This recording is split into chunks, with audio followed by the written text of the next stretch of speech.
首先講下個賣相先啦嚇，佢嘅鵝肉就唔算好肥嘅，暫時我未見到有好厚嘅皮下脂肪，哇！呢嚿最好味啊！呢一件咧個皮啊已經係算比較厚㗎啦。不過咧簡單睇個價錢啦嚇，大家睇見啦，全部都係一字頭，咁啊麗豐係二字頭嘅。經過不遠咧，我哋就嚟到呢個常平商業中心呢度啦。咁佢都係唐人街嘅一部分嚟嘅。咁但係見到最多人嘅地方就係咩咧？就係呢啲啦，賣雪糕。你哋可以用啲咩證件咧？港澳台居民證可能你未必有啊。呢個香港觀眾應該有，甚至乎有效護照都得嘅。咁作為一個茶餐廳咁嚟比咧，呢個白切雞其實都算幾好嘅。Hello， 各位觀眾，大家早晨啊！我而家所在位置就係東莞常平，咁咧今日咧我就一個人過嚟呢邊食燒鵝嘅燒鵝瀨粉啊！嚟到東莞點能夠唔食燒鵝瀨粉咧？咁啊話說喺廣東省3個地方食燒鵝真係靚到不得之了啊！第一個廣州，第二個順德，第3個東莞。今日我就要去對面呢一家石龍肥酥燒鵝，咁品嚐美味燒鵝。嗰啲燒鵝已經掛晒喺個窗口嗰度啊！大家可能睇得唔係好清楚。同埋仲有佢哋係24小時營業嘅。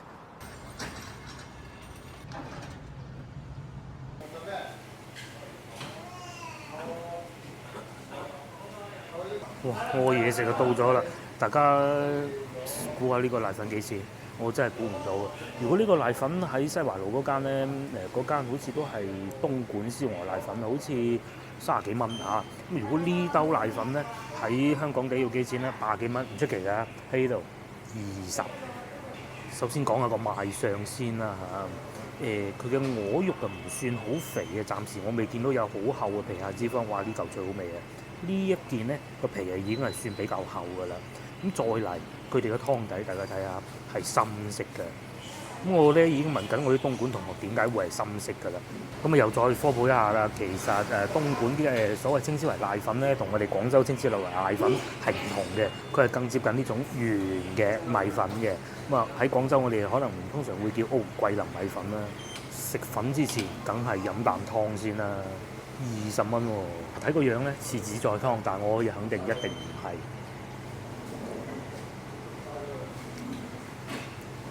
哇！好難形容啊，係一種有少少五香粉嘅味，但係唔算好濃嘅。我東莞同學咧帶過我去食過佢大嶺山嗰邊嘅，佢湯底就稍為清少少，然之後咧就係用菜乾嘅。咁我諗呢度應該係有少少唔同嘅目的，就係清熱。呢個咧就更有五香粉嘅味，更有燒鵝嘅味嘅。咁然之後就唔算係好鹹嘅其實。咁同埋佢都幾健康，仲有幾條菜。不過呢啲都唔係重點，梗係食燒鵝先啦。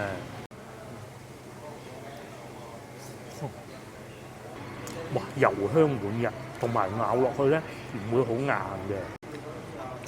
有時候嗰啲燒鵝咧，即係可能我自己唔識食啦。我細個有一段好長時間其實中意食燒鴨，因為比較容易咬啊。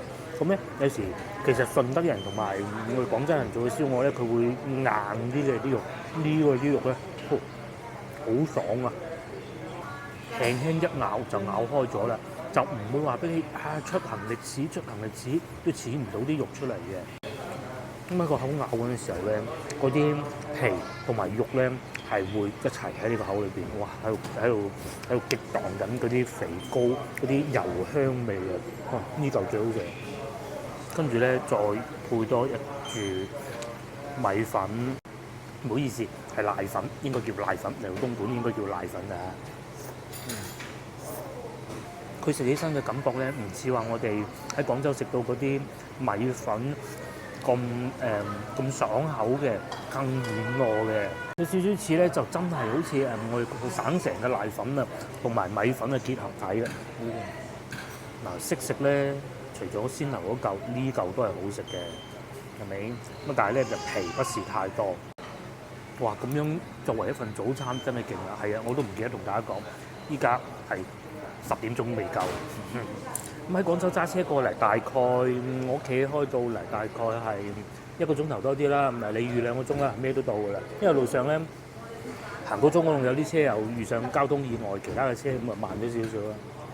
呢嚿都好食喎，呢一嚿比先頭嗰嚿鹹啲嘅，因為佢更近嗰個內籠啊嘛，咁啊有更多嘅五香粉味嘅。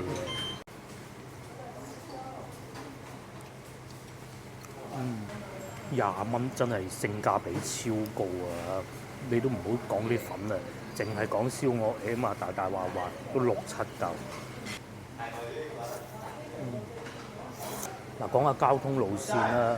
呢度咧係好近常平站、常平火車站㗎。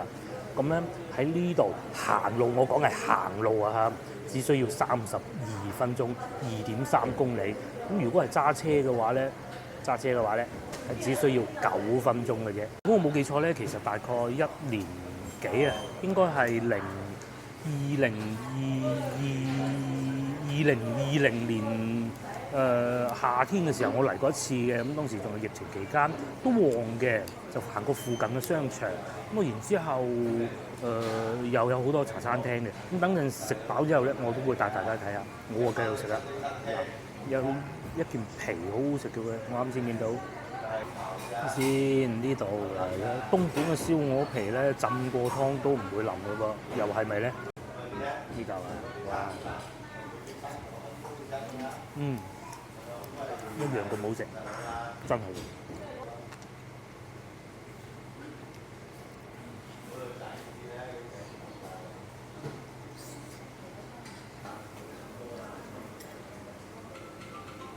嗱，啲燒鵝咧就喺嗰度做出嚟嘅，咁啊嗰度睇到價格，燒鵝瀨粉20蚊一碗，燒鵝髀飯45蚊。啊，早知我啱先要燒鵝髀瀨粉啦，係嘛？仲有切雞瀨米河，好得意喎個名，19蚊咋，係嘛？咁啊仲有叉燒啊、燒肉各種都有嘅，甚至乎上邊睇見啊仲有燒臘君可真空打包帶走，亦可代發快遞，勁喎！呢度就係餐廳嘅環境啦，都幾闊落幾大嘅，咁同埋其實算多人嘅。大家要知道，而家10點鐘都未夠，中午飯又未到，早餐又過咗，都有咁嘅上座率，其實 OK 嘅。再加上咁經濟實惠嘅價錢，梗係多人追捧啦，係嘛？咁啊當然除咗呢度之外咧，喺呢條街咧就有2間嘅嚇，同埋最後囉嗦講多次，24小時嘅。Hello， 我食飽飽啦，大家睇上去覺得點咧？個燒鵝真係一絕，真係一絕，真係一絕。你話有冇食過咁好？有好多添，不過咧都比呢度要貴嘅，20蚊。咁同埋咧，我後邊咧先見到有個靚女咧，成隻鵝髀揸住食，唉，真係遺憾啊！咁啊〜呢間又係一間叫做下次可以帶老婆嚟嘅食燒鵝嘅地方啦嚇。咁接落嚟我就會往中原街同埋百花廣場個方向行過去嘅。先頭我咪講話呢條路都好多燒鵝檔嘅，嗱對面有一間啦。咁因為東莞呢度咧，佢同順德係好相似嘅。佢嘅公共交通工具咧並不是太發達，因為咧好多人都係揸車嘅。咁同埋大家即係可能都未必有留意到啦，唔好講唔知道啦。其實東莞咧係有地鐵嘅。咁講下古仔先嚇。其實咧早期係會容易啲嘅，到近呢10年8年咧，每個城市係要開通地鐵啊，你係要向國家申請嘅。咁佢又要有亦是有錢啦。第一個就係。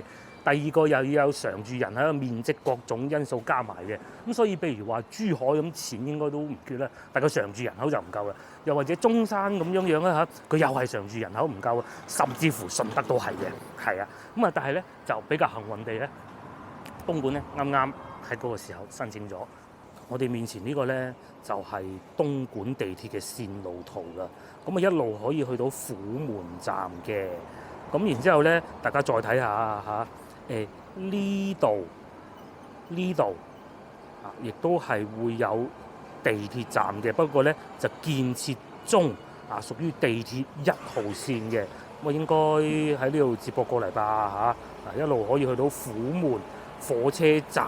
咁啊，最近呢度嘅地鐵站嘅計埋建設中嗰個咧，就叫做大浪西站。咁嚟呢度10公里咯。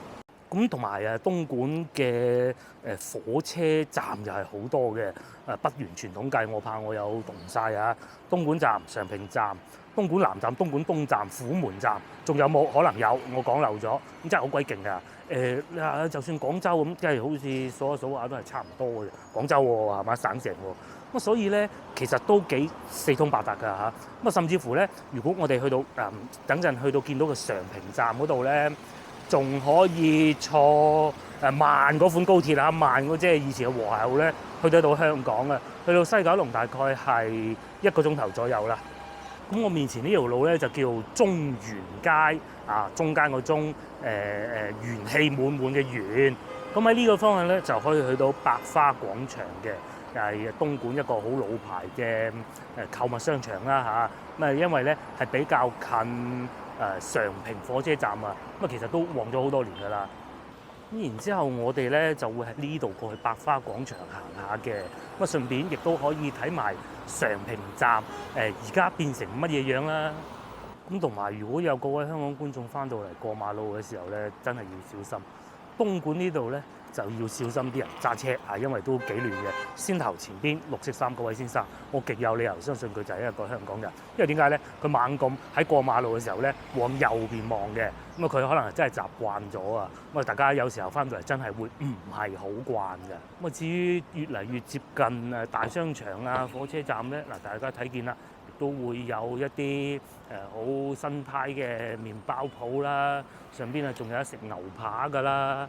咁前邊咧仲有海鮮餐廳，同埋呢條街咧嗰啲酒店就非常之多嘅。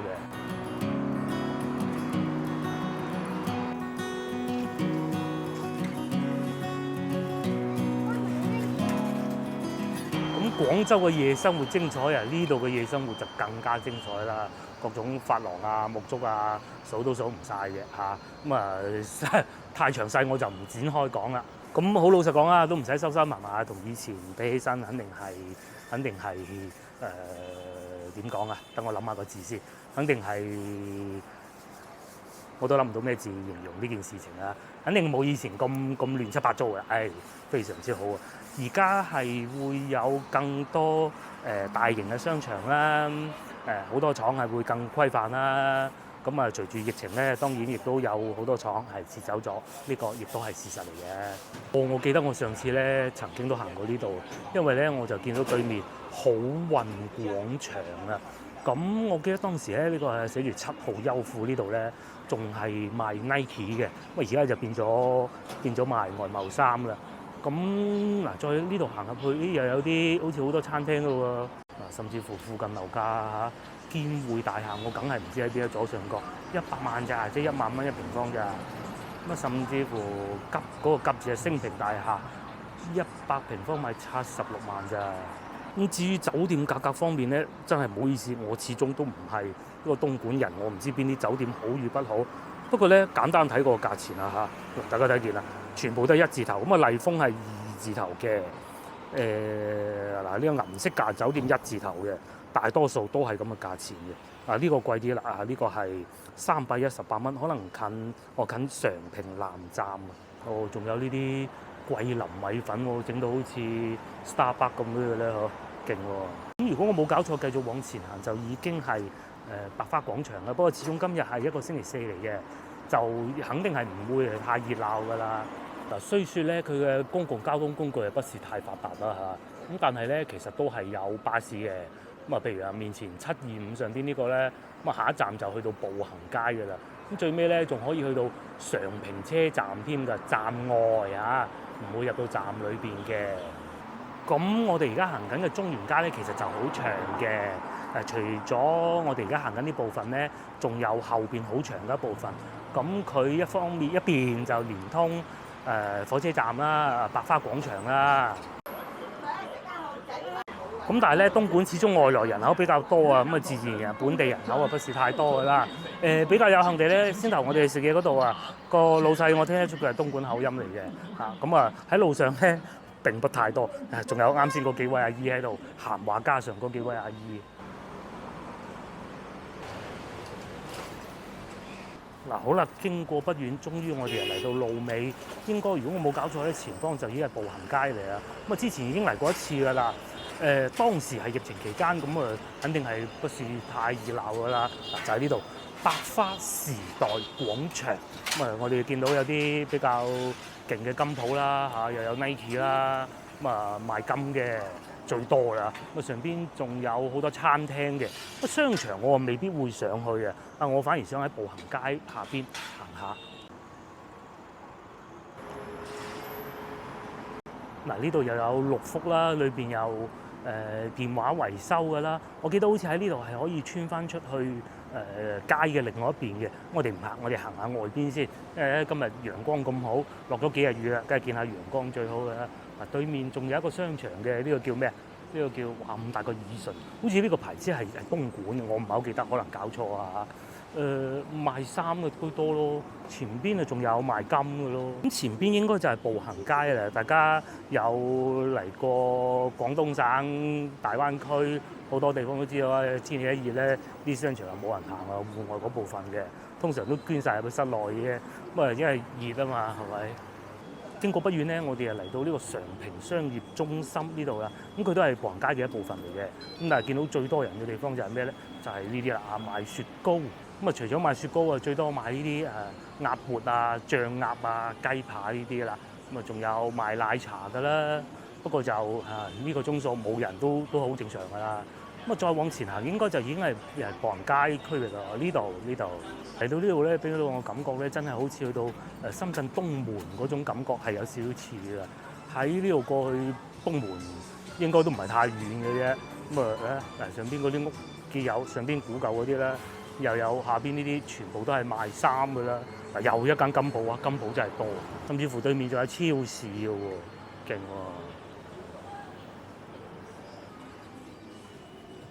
喎！嗱，不得之了啊，似深圳東門，連個名都係常平東門街。咁啊，睇下呢度又有木桶飯啦，又有麻辣燙。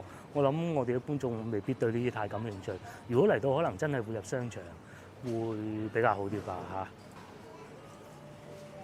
咁啊，即便如此啦，我相信到晚上咧，呢度應該都係好熱鬧嘅，因為咧嗱，前邊就係常平商業步行街啦。其實我都想走㗎啦，因為太熱啦。既然嚟到，都去睇睇啦。不過我可以肯定係咧，大多數都係嗰啲賣外貿衫嗰啲鋪頭嘅，又睇下係咪咯。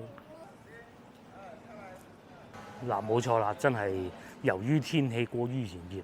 成條街係冇人嘅，只一個小朋友喺度踩單車嘅啫，全部都係賣衫嘅。咁你話作為一個步行街就好老實講啦，真係不是太熱鬧。我相信咧，到夜晚咧，嗰啲人客咧都未必會嚟呢度，反而喺隔離嗰個食街會居多咯。好啦，大體咁就睇過啦，我亦都唔再囉嗦啦。接落嚟，我想翻去火車站嗰邊啊，常平火車站嗰邊睇下而家變成點嘅。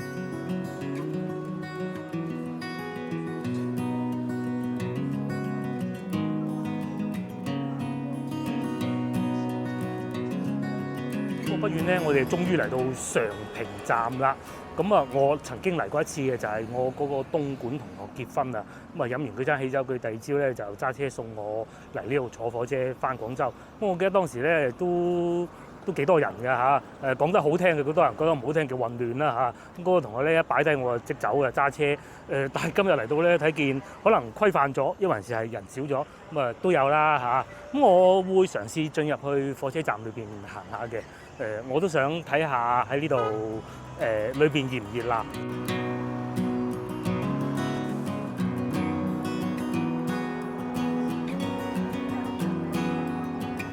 終於咧，我嚟到常平站嘅火車站廣場呢度啦。咁啊，可能因為唔喺呢度上車吧，可能喺隔離度上車，隔離又有一個站嘅。咁啊我睇見咧好多乘客咧都係往嗰個方向。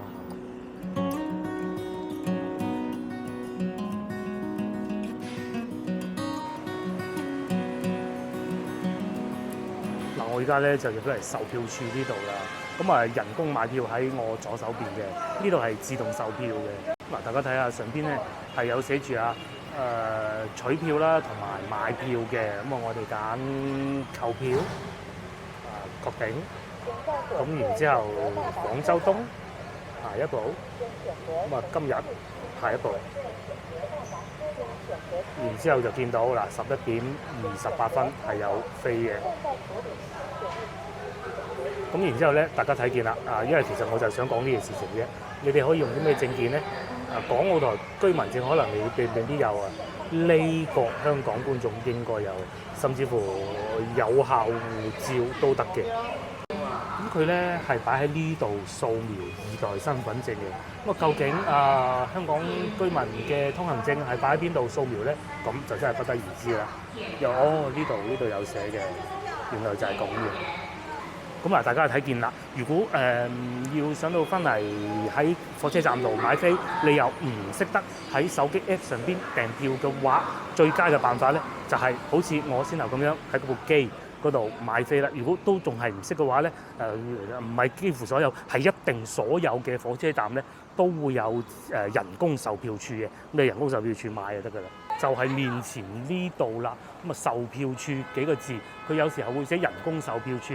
當然啦，排隊嘅人就梗係會比較多啲嘅，同埋咧佢開放時間大家睇見啦，係朝頭早6點到差唔多凌晨㗎，要排隊㗎乜嘢車票你都買到，就算你想買北京去上海，其實喺呢度買得到嘅。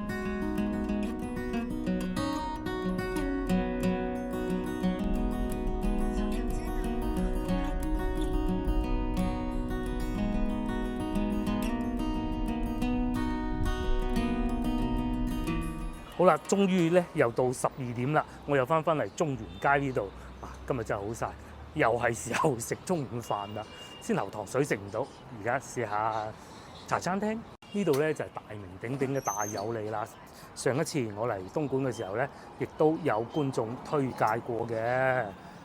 有啲咩嘢食啊？菠蘿咕嚕肉啦，地獄牛雜話呢個吸引我嚇。仲有啲凍檸茶添喎，又或者滑蛋三寶飯，坐低先講啊！好啦，我入咗嚟又食啲嘢啦，又嚟讀餐牌時間啦。呢個真係好港式喎，大有利講飲講食，咁咧係好多嘢食嘅。港式茶餐廳又點能夠冇菠蘿油咧？9蚊雞，咁仲有奶油豬都係9蚊嘅，同埋仲有呢個。如果先頭我唔係食咗個燒鵝髀飯嘅話，唔係燒鵝髀瀨粉嘅話咧，我係會食一個嘅。仲有牛腩飯啦、咖喱牛腩飯啦、焗豬扒飯啦都有啊。再嚟咧就喺廣州嗰啲小食店並不多，但係茶餐廳你經常會見到嘅，譬如話呢啲魚片河啊，又或者魚蛋麵、魚蛋粉啊咁。通常廣州嗰啲咧都會係潮州魚蛋粉鋪頭先至會見得到嘅。甚至乎牛腩撈麵啦，又或者各種撈麵都有啦，魚蛋撈麵、牛肚撈麵、沙爹撈麵。不過價格咧都確實真係唔算話太平，30蚊啦，沙爹牛肉撈麵之類嘅。接落嚟就有瀨粉瀨粉就跳過不講啦。不過咧大家睇下價錢，深井燒鵝瀨粉30蚊。我冇食過呢度啦，因為啱食過啦。但係嗰度就20蚊，呢度就30蚊。但係有問題咧，呢度環境咧就好過先頭嗰度好多嘅。除此之外咧，仲有粥啦、腸粉呢啲就唔講啦。我想集中講呢啲黑金叉燒4寶飯45蚊喎，勁喎呢個係嘛？你一個隻蛋，哇！仲有滑蛋三寶飯啦、羅漢齋飯啦，大概圍繞價格都係30蚊左右。即使黑椒牛飯40，雜扒飯意粉45，最貴嘅啦，呢個已經係涼瓜牛肉飯，各種嘅，主要係碟頭飯，同埋喺廣州嘅茶餐廳並不多見嘅豆腐火腩飯都係有嘅，35蚊。除此之外，仲有好多小食啦，牛雜淨炸魚片頭呢啲咧，我到香港就食過啦，幾好嘅不過今日都冇釣到啊。再嚟仲有公仔麵啦、炒牛河啦、公仔麵豬扒炒公仔麵42蚊。仲有燒臘碟頭飯啦。呢個咧就最吸引我啦。單比飯又有啦，燒排骨飯有啦，最平係鵝腎鴛鴦飯28蚊。4寶飯就38蚊，金牌燒鵝髀飯42蚊。茶餐廳又點能夠冇呢啲啊？譬如話漏奶華啊、西多士啊、一口西多士各種嘅咧。咁至於我咧，就其實就係嘢食已經到咗㗎啦。啊，不得不提咧，佢哋喺台面仲有呢啲有晒好清晰圖片嘅餐單嘅，仲有呢個勁霸檸檬茶，因為我啱先見唔到佢啦嚇。又或者啊，西柚大力冰，下邊仲有支益力多嘅噃。又或者忌廉溝鮮啊，哎呀，早知我啱先要呢個啦，真係好港式檸檬茶喎，港式茶餐廳喎，甚至乎咧仲有呢啲新鮮出爐嘅麵包啦，又或者下邊呢啲下午茶餐嘅，咁啊下午茶餐由2點半開始做到5點半，常餐各種都係有嘅，呢啲我就唔慢慢細讀啦，最貴24蚊咯。哇！不單如此喎，呢度仲有早餐添。如果呢啖嘢讀晒呢，我諗都有排搞啊！呢啲飯都凍咗啦，我開餐啊。另外仲有不得不提，佢哋仲有配呢個醬汁嘅，咁亦都好正常㗎嚇。啊唔係喎，我啱先去食嗰個燒鵝瀨粉冇配喎嚇，有酸梅醬，有薑葱。價格就係呢個啦，咁咧佢哋好勁嘅喎，佢嘅做法你係可以自己慢慢揀，真係好過我哋上次去嗰個多寶路嗰間米芝蓮啊，你都要少飯多汁多肥加鹹蛋，加鹹蛋要另外加錢嘅嚇。咁啊再嚟咧，仲有一杯凍檸茶，凍檸茶咧係如果加冰要俾多3蚊。真係好港式茶餐廳啊！好似去咗香港咁，而且不得不提嘅咧係咧，我喺現場見到咧睇得出好多都係嚟自香港嘅遊客嘅公幹，唔知啊咁甚至乎咧佢哋送嘢上嚟嗰個士頭咧，都係睇得出應該係港人嚟嘅，同埋畫晒公仔嗰種咯一位叔叔嚟嘅。哦，睇下有咩食？我反而想講下個凍檸茶喎。貴過大家落價講真，但係咧我好中意用呢種杯，夠闊咁，同埋咧下邊係有一件檸檬嘅一件咁多，不過唔緊要咧，最緊要好飲嘅啫，試下味先啦，不如冇大家樂嘅咁甜，冇大家樂嘅咁澀，但係啲味好似教得啱啲咯。咁至於我呢個4寶飯咧，我係使咗39蚊嘅，咁啊睇下有啲咩先啦。飯啊，我叫少啲嘅，但係好似冇乜點少過，不過唔重要嘅。咁啊原價係36蚊，我加到個鹹蛋，俾多3蚊。咁啊叉我要半肥瘦嘅，但係都肥咗啲喎嚇，唔緊要啦嚇。咁啊再嚟咧就係我哋啱食過嘅燒鵝啦，哇！一日食2次燒鵝真係得嘅我。呢度睇上去肥啲，咁啊下邊仲有一條蔬菜，幾好喎。等我先處理咗隻鹹蛋再講啊嚇。我應該從邊個開始試起咧？叉燒，我試下叉燒先啦嚇，睇下又做唔做得到肥而不膩，睇上去係幾肥嘅，都可以嘅，真係算得上肥而不膩嘅。嗱，好似呢部分咁咧，佢唔會話食落去咧有一種哇好流啊、好悶嗰種感覺嘅，冇嘅，更多係嗰種嫩嫩滑滑嘅感覺嘅。我自己真係唔係太中意食肥的東西啊嚇，肥豬肉嘅，但係呢個絕對接受到，而且佢調味咧。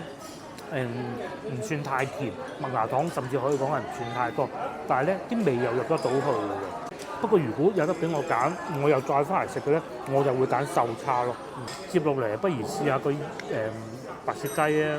嗱，老實講啊嚇，除咗喺清遠以外咧，湛江我未去過，真係食白切雞咧，就真係翻到廣州嘅啫，連順德人都不是那麼好嘅，順德人煮嘢食夠叻啦。咁啊，又試下呢度係點啦？我用一個極奄尖嘅態度去嚟睇下佢啦。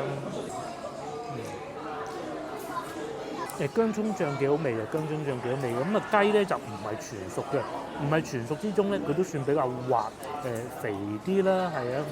但係你話爽口咧，老實講就真係唔算太爽嘅。大家記住，我係用去9記路邊雞嗰個標準嚟同佢比㗎嚇。嗰個係幾乎係最好嘅，而家有一少或者心雞嗰啲。如果作為一個茶餐廳咁嚟比咧，呢個白切雞其實都算幾好嘅。咁啊，同埋佢上邊雞皮好似黃咗啲，可能用嗰啲調料唔同啦嚇。因為我又唔係食家係咪啊？我唔敢亂講嘅。呢啲留翻啲食家講啦。同埋幾腍嘅佢啲嘢食，同埋薑葱唔算太鹹咯。咁啊，葱多過薑嘅，油就肯定夠嘅。接落嚟啊到呢個膽固醇之王係嘛，但係又好好食㗎噃，就係咁樣嘅鹹蛋黃撈飯，哇！嗱，上次我食過湛江雞裏邊嗰啲鹹蛋黃嗰個真係好油嘅，好食就雖然好食，但係咧油咗啲啦。呢個咧佢唔算太鹹啊，極似嗰啲月餅裏邊嗰啲鹹蛋黃嘅。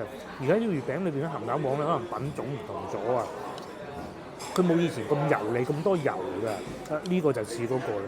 咁啊呢度又比較拉嘅，即係始終老實講有時啲嘢你係過下口癮，咁啊搞到太肥膩又真係唔係咁好嘅。咁你又想食，又想健康，咁啊真係咁啦。個鹹蛋白就好鹹啊，夠晒鹹味，同埋啲飯都 OK 啊，可以啊。等我飲啖凍檸茶，接落嚟就到燒鵝。嗱，如果話叉燒係有意外驚喜，雞就叫做用好高嘅標準去評價，都可以接受到嘅範圍之內咧。我啱啱食完一個咁靚嘅燒鵝瀨粉，呢個咧就正如先頭所講，真係肥咗少少啊。夠油香，真係夠油香。因為始終有咁多呢啲肥油喺下邊，似係順德嘅做法多嘅。喺我心目中咧，食過幾次順德嘅靚嘅燒鵝咧，佢下邊嘅肥膏都係咁多嘅。我想問下香港觀眾咧，咁樣一碟飯咧，喺香港茶餐廳咧，大概咩價錢咧？鹹蛋係後加嘅，應該算三寶啦嚇，三寶就加一，都唔知算唔算四寶啦。其實我諗過食黑叉燒，不過咧真係怕太 heavy 嘅。嗱，我繼續食啦，食飽之後咧，我哋再喺附近行，咁啊翻廣州喎，食埋飯先。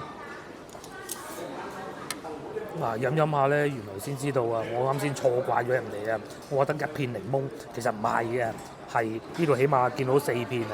而且咧又係呢種切到好薄呢種啊！有時檸檬咧唔係大片就好啊，不過就有核咯嚇。Hello， 我又食飽啦，大家睇上去覺得點咧？我嘅感覺就係真係好似去到香港嘅茶餐廳嗰種感覺。嗱，有咩唔同咧？首先第一，好多食物咧都係廣州嗰啲所謂嘅網紅茶餐廳都係冇嘅，呢度係有嘅。咁啊，我唔記得細數啦嚇。咁啊，第二就係咧喺我哋廣州嘅茶餐廳或者啲後生啲嘅餐廳裏邊啦嚇，大多數你都係數碼點餐嘅，你坐低。莫講話有個服務員擺低杯水俾你，你都唔理你嘅，你點完餐最好快啲食完你就走。咁啊，呢啲就係廣州嘅餐廳啦。咁啊佢哋呢度咧就唔同嘅，佢哋呢度咧係你可以去叫嗰啲姐姐幫你落單又得，靚女嘅都唔叫姐姐，好後生嘅，大過我女幾年嗰啲咧。咁啊你又可以數碼落單嘅，咁落完單咧你係要櫃位俾錢嘅。先頭我爭啲就想走㗎啦，諗下唔係喎，我好似未俾錢喎。係啊，喺廣州嗰啲咧就係你掃完俾咗錢你先至有得食。我記得好耐之前一位觀眾曾經講過嘅，究竟人與人嘅信任去到邊度咧？點解仲要俾咗錢先有得食嘅？咁啊其實扯遠咗啦嚇。咁啊再嚟就係夠闊落咯。比香港嘅茶餐廳應該都闊落得多㗎啦，我都去過，連沙頭角嗰間咧都係咁逼傑㗎。係啊，呢啲就係香港茶餐廳嘅風格㗎嘛。同埋咧，我睇得出餐廳裏邊係好多香港人嘅嚇。我係分得到嘅嚇，我係分得到嘅。咁啊，基本上就係咁啦嚇。大家如果翻到嚟常平啊呢度咧嚟嗰個常平火車站，其實真係好近㗎咋。你打車又得，行路都係半個鐘，咁你就知道有幾遠啦嚇。我先頭喺嗰邊過嚟咧，係坐摩托車嘅，即係嗰啲俾錢咁啊，坐喺個摩托車後邊，我10幾年未坐過啦。個女出世嗰陣，外父搭過我，就係咁啊5分鐘到就過到嚟㗎啦，幾過癮㗎都。咁好啦，今日影片到呢度為止啦，我亦都係時候要翻廣州啦。好彩今日冇落雨啫，下集見，拜拜。